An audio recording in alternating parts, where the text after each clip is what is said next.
Hello, my name is Billy Bob Harris, and welcome to the show. Today, our guest is Dick Collins. Dick is chairman of the board and CEO of a company called Istation. Istation is the global leader in educational technology. They operate in 50 states, Yes. 8 different countries, and over 4 million enrolled. Yes. Wow. Dick, I want to get into what they're doing. But first, you got an interesting background. Your projects, your history projects. Give us a little background on yourself. Well, I grew up. I'm a Dallas native. My family came to Texas in 1846. My father did a family genealogy and found all that out, and we didn't leave the woods until 1886. My great grandfather was a school teacher. That was his first job, and he was the first guy to leave the farm, and became a state senator. Was interested in education. My grandfather was a long-term trustee of Baylor.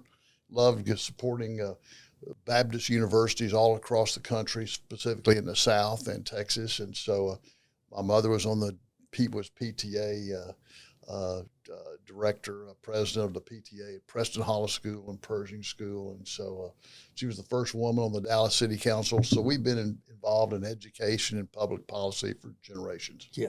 What about your history with different projects, like a story about Texas? Tell. Okay, well, yeah, I'm a former member of the Texas Historical Commission, and I was on there in 1989, from 81 to 89, and but I have been interested in history and historic preservation all my life, and so I believe that in public education we don't tell the story of America very well. Okay. We don't tell the story of Texas adequately in the world we live in today. Everybody has got ADD. They need short stories and anecdotes to try to make history come alive. If you're a history buff like I am, and you are, Billy Bob, then we're more interested in the subject and we'll delve into it. But a lot of kids are not, and they're bored with it. And they don't care about it, and they care about kind of their background and things like that. So we try to make it come alive. So with former Secretary of Education Bill Bennett, he was also the former drug czar, and he's a philosopher of right and wrong in America. Okay. Really a good guy. He went to the University of Texas where he got his PhD in philosophy, and then he ended up becoming an education expert. He wrote a book called America, the Last Best Hope. And we're using his book as well as state standards all across the country to create a curriculum for high schoolers and middle schoolers for homeschool, private school, and public schools all across the country. So we're doing that. And it's got to be fun and engaging and interesting with not too many words, but enough, and a lot of anecdotes and videos and games.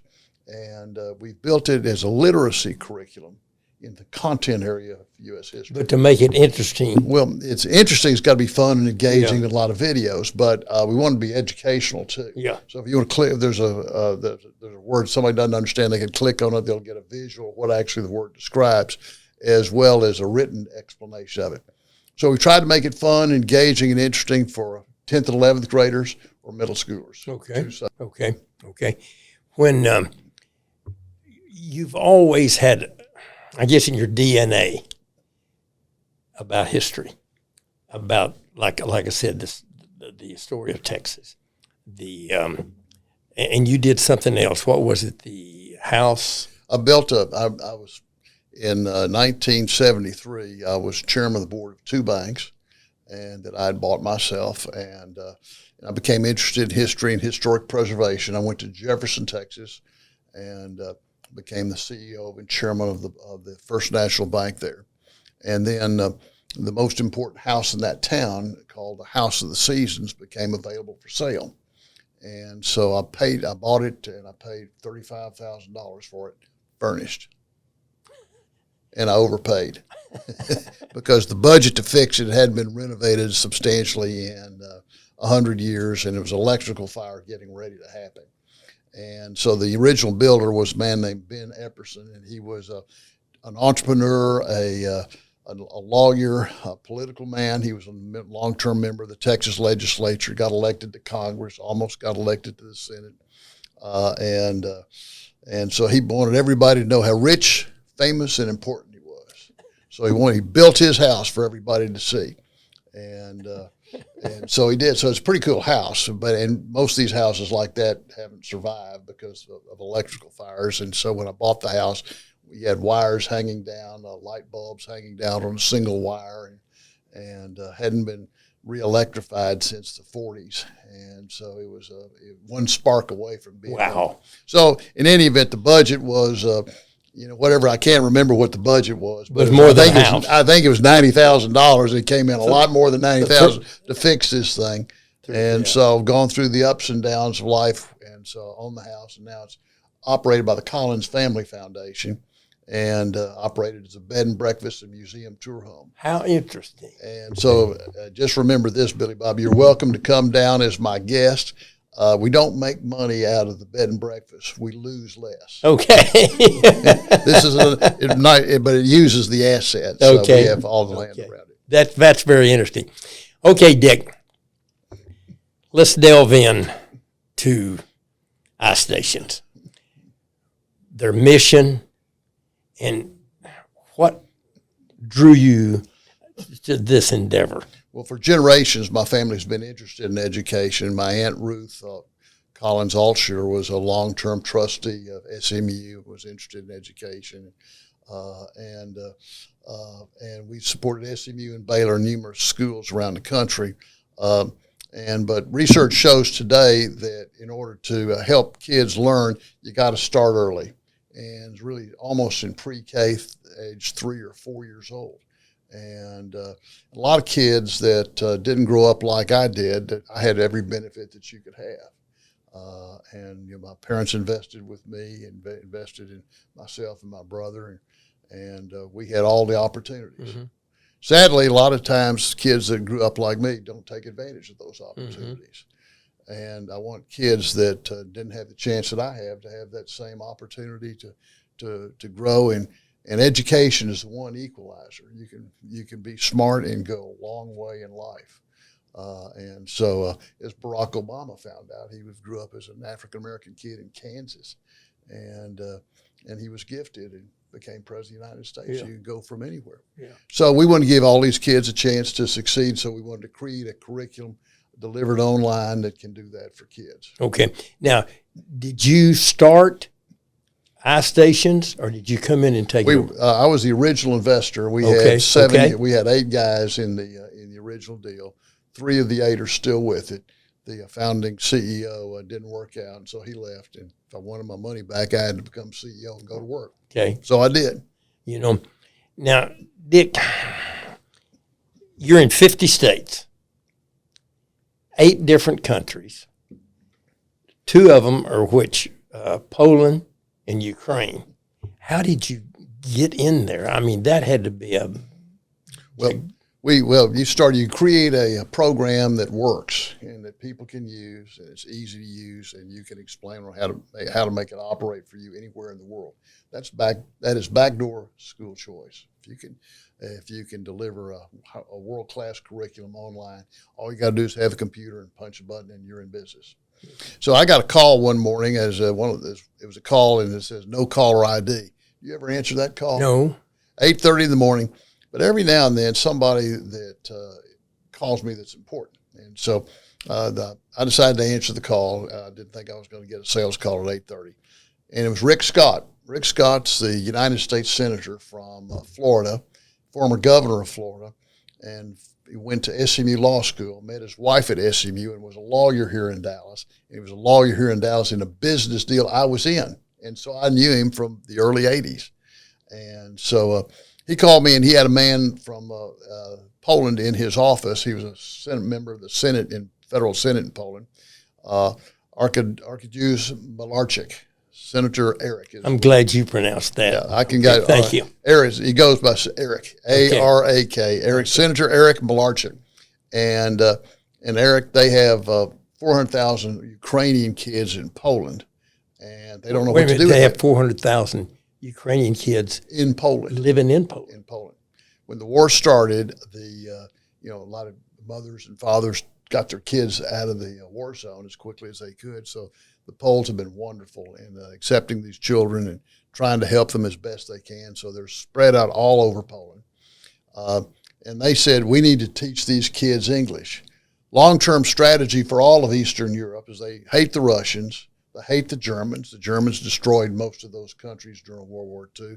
The Russians, after World War II, occupied those countries and pretty harsh treatment to the populations, although not like the Nazis. But they hate the Russians. They hate the Germans. They don't trust the French. They don't trust the EU. The only people they can trust is the United States. Mm-hmm. And so everybody over there needs to learn to speak their native language, appreciate their culture, and speak English. That's a long-term strategy. So they called me. They needed a program that could teach children English online in remote areas of Poland. So I went to Poland and we made a deal with the Polish Ministry of Education to do a pilot to get it started. So we're operating at 3 schools now. We've had trouble getting more schools involved. The Poles told us that they had better infrastructure than they do. They don't have enough computers, and so I didn't know I was going to have to sign up for this duty. So I'm meeting with a guy from Dell to try to get some computers. And I told when we first started, I said we need to contact somebody who can give us 100,000 computers.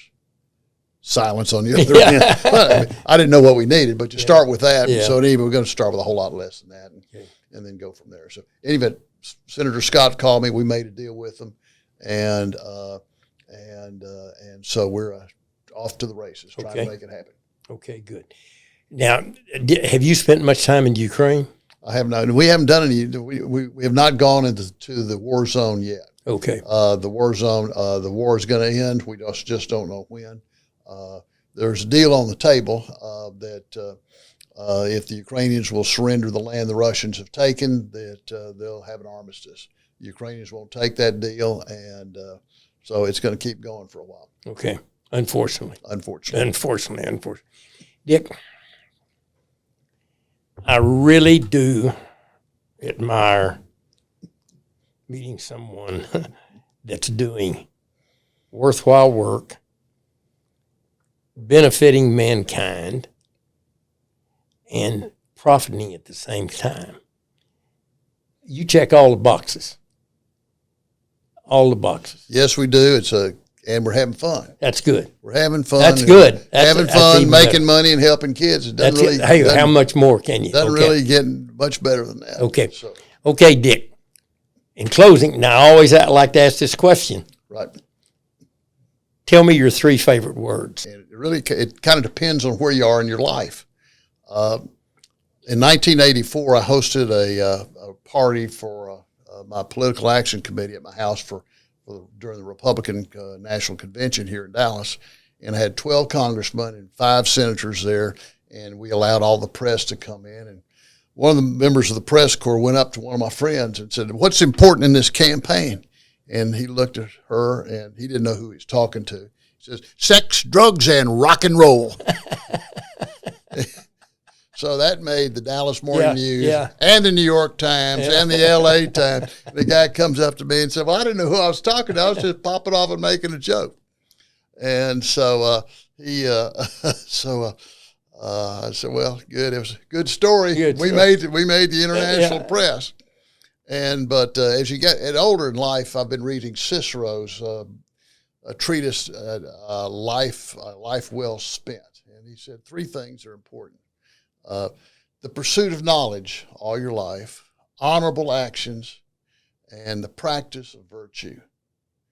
And what all that meant to the Romans in 50 BC before Caesar's death, not much different than it means now. Today. It's a pretty good way to look back at your life and live that your doesn't life. Surprise me that's what your 3 favorite words. Thank you. Appreciate you very, very much being on the show. Right. And maybe we'll do this again soon. Well, thank you, Billy Bob. I hope so. And you're welcome to go to the Historic House of the Seasons and have some fun down there. Did you hear that, Amy? All right, Amy, you too. Okay. Take care. Thank you very much. Right. Thank you.